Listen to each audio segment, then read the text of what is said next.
Okay, so the video that I'm doing is for the project that I was given in my the assignment I was given in my business 240 class at the beginning of the semester. We had to pick a topic and just basically had to do a project on it. So the topic that I picked was cancer.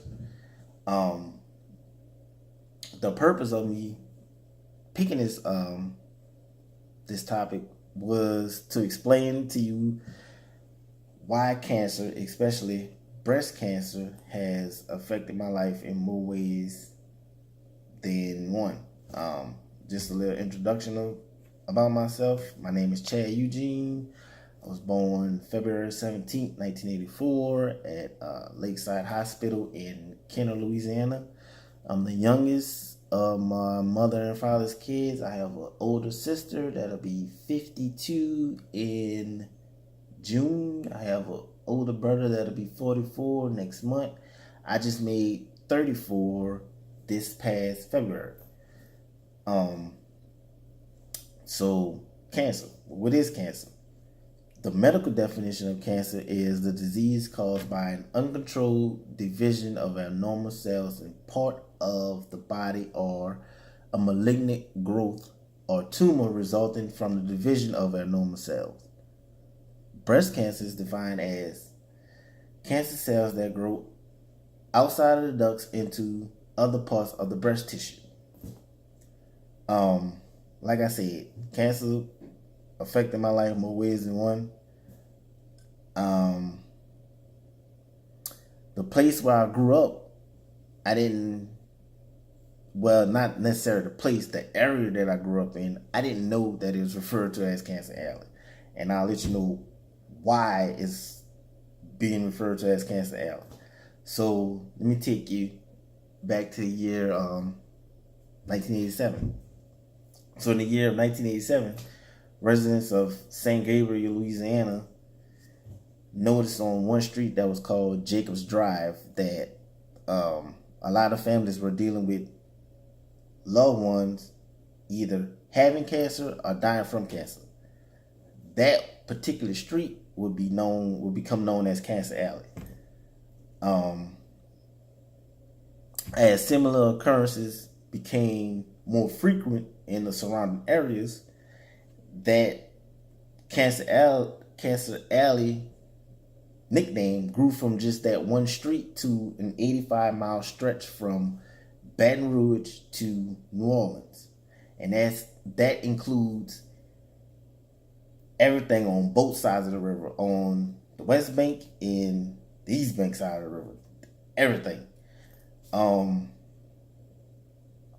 That 85-mile stretch was once called the Petrochemical Corridor, and it's not called that anymore. They call it Cancer Alley. One of the main plants that got me involved in this, that got me wanting to do this project, is called DuPont plant. But today it's known as the DuPont Dinka plant. Like I said, this plant got me interested in this topic. It produces chloroprene. Chloroprene is a chemical used in the production of neoprene. Neoprene is a synthetic rubber that was invented by DuPont in 1931. It's used for anything from scuba suits to gloves. You ever buy those blue gloves, blue medical gloves out of the store that says neoprene gloves on them? That's in there. It's a weather resistant product, so like I said, it's used in everything. In 2010, the EPA classified chloroprene as a human carcinogenic. Now, carcinogenic is cancerous, basically. So DuPont was the leading producer of neoprene in North America. The DuPont plant itself is in LaPlace, Louisiana, which is in St. John Parish. So, like I said, it used to be known as DuPont, the DuPont plant. Now it's called the DuPont Dinka plant, because in December of 2014, DuPont announced an agreement to sell DuPont's neoprene facility to Denkin Company. Denkin Company is a Japanese-owned company, so they sold it in 2014. But before they sold it, in 2010, the EPA got involved with the investigation of the DuPont Denkin plant.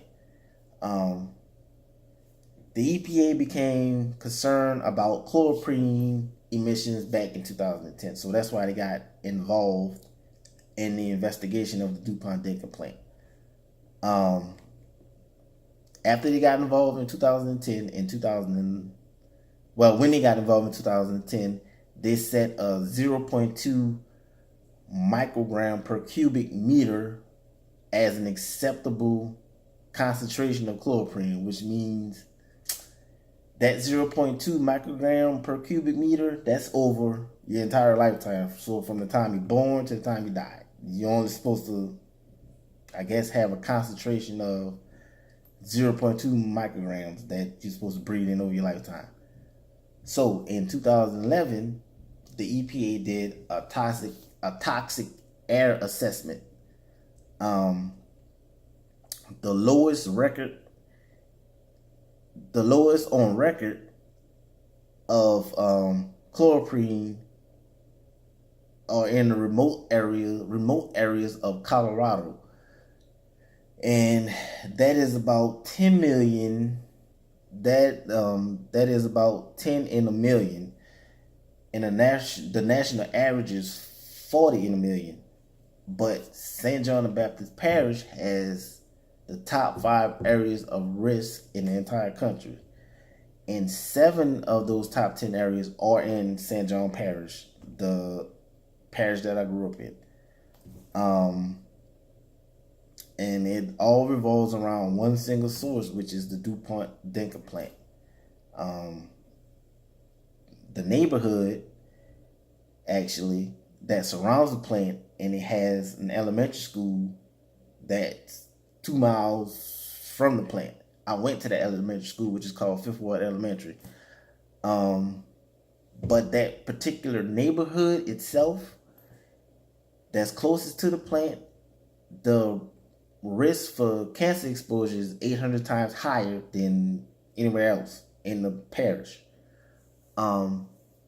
They also did a census tract just east of the plant, which would be the other neighborhoods just east, like Cambridge and all those other neighborhoods just east of the plant. Those risks are almost at 500 times exposure. Then they did another census tract to the north of the plant, and those risks are 400 in a million. So, which is pretty high. After those findings, the EPA started collecting air samples at 6 monitoring sites around the DuPont Denkin plant in 2016.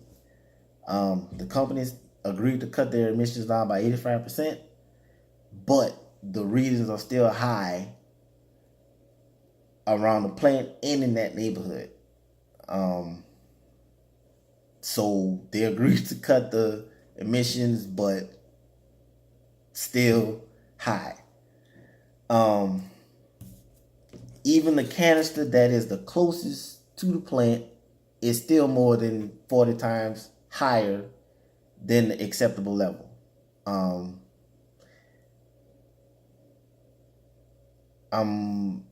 It's crazy because, like I said, because I grew up in that area. I mean, I grew up in a place called Lyons, Louisiana, which is a very small town. It was all family, just about, that lived on those 2 streets, and I lived in between Marathon and Cargill. And Marathon on one side, Cargill on the other side, and my neighborhood was right in the middle. You can literally walk out of my back door, hop a ditch, cross a road, and be standing at the fence of Marathon. You can literally walk out my front door, go across 2 streets, hop a ditch, and be standing at the fence for Cargill. And I lived there up until 2005. 2005, Marathon decided to buy out everybody that lived in our neighborhood. So we left from Reserve, which Lyons is in Reserve, which is still St. John Parish. So we moved from Reserve and moved to LaPlace, Louisiana, which is still St. John Parish, and then moved to a neighborhood called Cambridge. Moved to Cambridge. I went back to school. I was going to Southeastern in Hammond. I remember coming home one weekend and my mom and my dad was leaving the house at about 2:30, 3 o'clock in the morning. I'm coming in 2:30, 3 o'clock in the morning. They leaving the house and I'm walking through the door. They walking out and I'm like, where y'all going? Well, my dad was like, well, take your mama to the hospital because she have to go get her chemo treatments. Like chemo treatments. He was like, yeah. Your mama didn't tell you? I was like, tell me what? He's like, well, your mama have breast cancer. I'm like, what? So I found out that she had breast cancer after we moved to LaPlace. She did her treatments and everything. Everything was cool. Her cancer went in remission. Then in 2009, it came back worse than what it was. I mean, like I said, she did her treatments. She had both of her breasts removed. She did the chemo. She did everything. In 2009, it came out of remission, and it was actually worse than what it was the first time. She told me one day I was getting off from work. She called me, asked me to bring her to Bible class, brought her to Bible class. And on the way to Bible class, she was like, well, Chad, your mom got something to tell you. I was like, well, what? She was like, well, I'm sick. I was like, me being the youngest, I'm like, what you mean you sick? What do you mean you're not sick? She was like, no, I'm sick. I was like, what you mean? She was like, you haven't been noticing that, because what happened was she was getting smaller up top, smaller on the bottom, and around her midsection, she was gaining a lot of weight, like a lot of water weight. Oh, I don't know what type of weight, but she was gaining a lot of weight around her midsection. So she was small at the top, small at the bottom, and her midsection was getting big. So I was like, yeah, I noticed it, but I didn't really pay it no mind. She was like, well, Chad, your mama's sick, and I'm tired, and I'm ready to go home. So I'm like, so what you mean you sick and you tired and you ready to go home? She was like, my cancer came out of remission, and it's worse than it was, and it really can't do nothing for me, and I'm tired, I'm ready to go home. So after she told me that, a month later, she passed. This year will be, June 1st of this year will be 9 years that my mom been passed from breast cancer. A year after my mama died, my aunt died. So to tie all this together, we had no family history of anybody in our family dying of cancer. Nobody. My mom was the first, then my aunt died after her. That was the only two that, from my knowledge, that I known of dying of cancer. So, in conclusion to this video and to this project, I do think chloroprene causes cancer. I mean, there are too many families in that particular area in St. John Parish that either somebody knew somebody that had cancer and they got over it, or somebody knew somebody that died from cancer, or a family member died from cancer, or a friend of a family member died from cancer. There's just too many reported cases in that area of somebody dying of cancer. My father, my brother, my sister, and a whole bunch of other family members still live in that area. My dad is having all type of medical problems. My sister just has a hysterectomy, and she turning 52 in June. My brother is having health issues. um,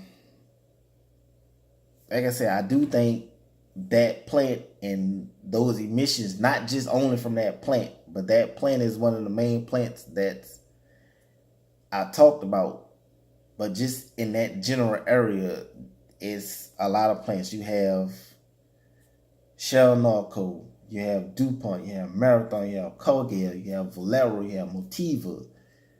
Just that area alone, I mean, yes, I do think chloroprene causes cancer. I've experienced that personally. A loved one, the two loved ones dying of cancer. I've had friends that I've grew up with had parents that died from cancer. So I do think it causes cancer. Just recently, about like a week ago, I went out by my dad and I was talking to him. And he was telling me that they actually have a lawsuit now, a class action lawsuit against the DuPont Decker plant. I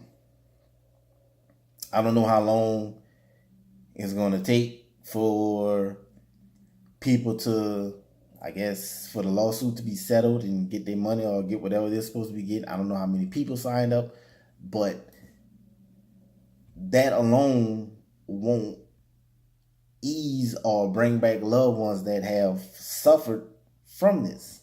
So, in my conclusion, yes, I do think chloroprene does causes cancer, and I really guess it's just the price that you pay for living in a place that's now called Cancer Alley.